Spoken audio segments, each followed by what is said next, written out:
Mr. President. The senator from Utah is recognized. Mr. President, the true greatness of our nation lies in the power and promise of the American dream. Unfortunately, for many individuals and families, this dream has become a national nightmare.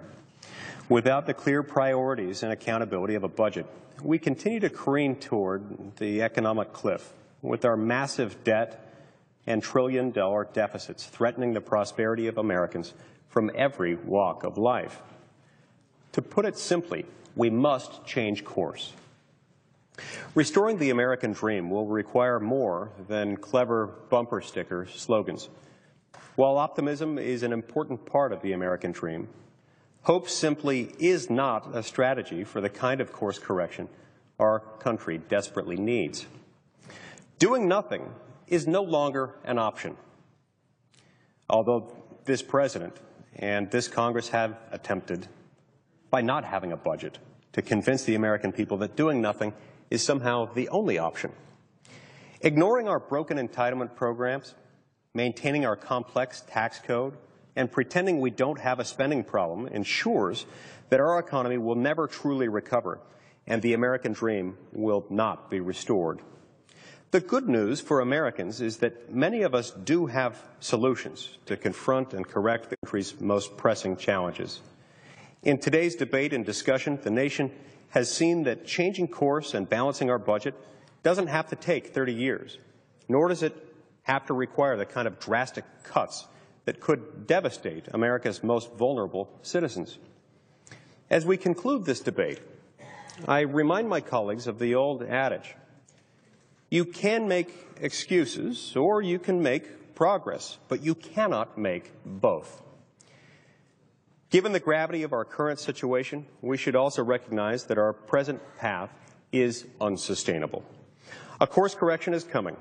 The question we will be held accountable for answering is whether that correction comes by choice or as a consequence of making excuses and doing nothing. The Saving the American Dream plan, which I've proposed, puts us on a sustainable and affordable path toward economic growth. It reforms our tax code to make paying taxes a simple, transparent, and equitable process that regular people can perform on their own. It empowers families to save by making savings tax-free, which in turn lowers their tax burden in a way that helps them and our economy. It establishes a single tax rate. It eliminates the payroll tax, helping all Americans, especially those at the lowest income levels, and it abolishes the death tax permanently. Under this plan, Americans will no longer be forced to navigate the complex web of countless loopholes for people who don't need them, contained within a tax code longer than the works of Shakespeare. In addition to placing an enormous burden and imposing immense uncertainty on our people, such a tax system hides the true cost of government. This plan is simple, and it provides certainty for individuals and businesses. Opponents of reform will play petty politics and prey on false fears about the government's ability to help the helpless. They claim that any course correction in entitlement or social service spending will damage the social safety net. The truth is, doing nothing will absolutely and completely destroy the safety net. If we do not change course, the collapse of safety net services for our most vulnerable Americans is certain, and it is certain to hurt most those who have the least. This plan saves Social Security by transitioning to a real insurance plan that provides income security for seniors and prevents sudden poverty as a result of unforeseen events.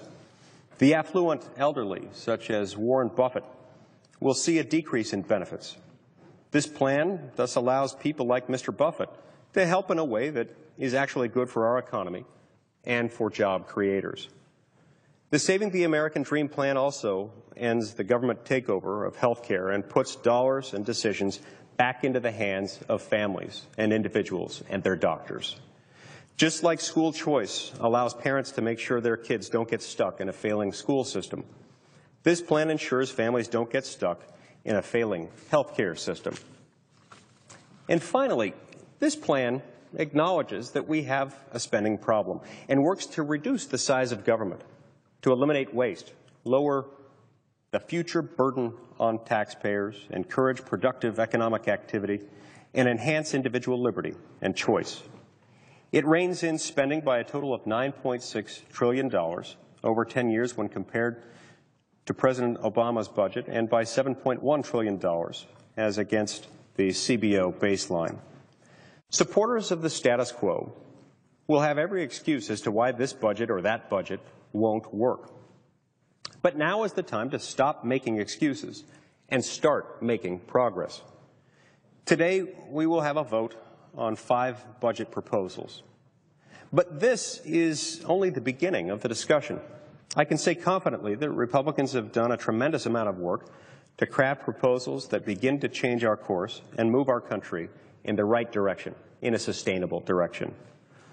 The President's budget reflects the status quo. Do nothing, keep our complex tax code and broken entitlement programs, and ignore spending. As for Senate Democrats, for 3 straight years, my friends across the aisle have refused to participate in this discussion, except to criticize ideas they don't like. Leadership is what leadership does. And for the past 1,113 days, our country has suffered from a lack of leadership.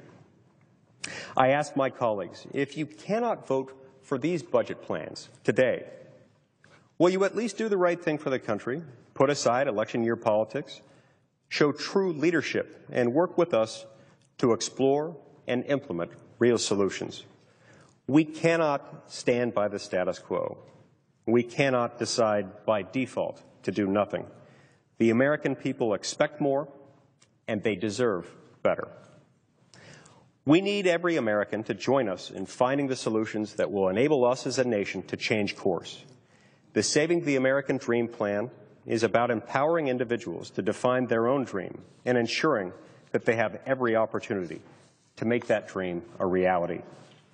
This is the greatest civilization the world has ever known, not because government made it great, but because Americans continually reject the status quo, choose to change course when needed, demand economic freedom while ensuring individual liberty and the right to pursue happiness. This budget preserves the clear priorities and accountability we must have to jumpstart the economy, create jobs, strengthen the safety net, and restore the American dream. Thank you, Mr. President.